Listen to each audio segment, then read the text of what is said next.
Ja, Iron Hands and the Golden Heart, Iron Hands and the Golden Heart, Sonika Ja.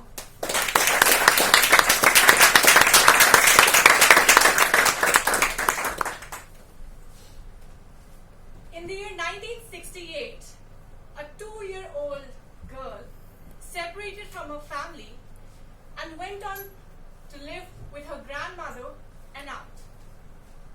Unlike other girls leaving the family when they get married, this girl had a different story. Do you want to know the reason why? Yes. Simple, but a very illogical reason. The parents could not afford the expenses related to a girl child. Pretty sad on that. Okay, can you tell me how these two women are related to each other? Oh, this is me. Anyone? Mother. Great. Mother. Thank you. Now I know that I'm beautiful. Yes, she's my mother. And that's her story. She's the girl who parted away with her parents at a tender age. 40 years back, girls were explicitly told to follow one thing. What? Servility, servility, and more servility. When she was at her aunt's place, she was made to do everything, all the household chores that a woman or a child may not be able to do single-handedly. But she used to wash clothes, wash utensils, lift cylinders, and cook food for the entire family. The hands which could reach books, the hands which could let her paint her thoughts, the hands which could make her write beautiful stories, never got a chance. Why? Because she was busy serving others and leading a miserable life for herself. Okay. I know what I feel in my heart when I'm telling you this thing. Years rolled by, and she used to keep looking at her hands, how harsh and bad they have turned, really ugly. They became numb because there was no warmth and no love. Nobody had ever appreciated for her efforts, but she was always made to feel like an outsider in the family. Years rolled by, and she was married to my father. After a few years, I was born to them. My brother and I share an age gap of 2 years. And that's enough for anyone to make their younger sibling turn into the naughtiest kid of the town. And that I was, a tomboy.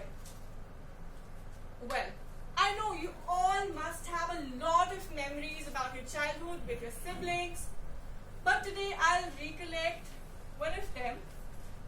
Okay. How many of you watch WWE? The favorite thing on television for anyone. I was forced and I was always used to watch that with my brother. I used to always become Hulk Hogan and he would become Triple H and say, let's play WWE. Our bed would become a ring and we would literally fight with all our passion. I mean, that was not good at that point in time, but we really enjoyed it. Kicking each other and fighting with each other, having a bruised eye, and it would turn blue, black, whatever color. Well, even I had to figure it out what it used to be. This was the scenario happening for the entire 5-6 years of our life, fighting with each other and getting beaten up by our mother. The guilt trip of my mother for beating us went till we were 7 and he was 9. Every time we became the victim of her balan, chadu, chappal, and finally a thappar. Translating that, a broomstick, a wooden utensil, then the slippers, and her slaps. One fine day in sheer passion, I wanted to become Kane this time, and not Hulk Hogan. And what did I do? I simply jumped from the sofa and fell badly. She rushed from the kitchen, and unfortunately that day, she had a baler in her hand, that wooden utensil, and she beat me black and blue like anything till I could find my life and save myself. And in sheer anger, I retaliated. I was already in pain, and why are you beating me? Are you mad? Have your hands become like iron? You're a heartless mother, and I hate you for this. You are a heartless mother, and you're rude to me. What have you given me? You keep beating me like anything.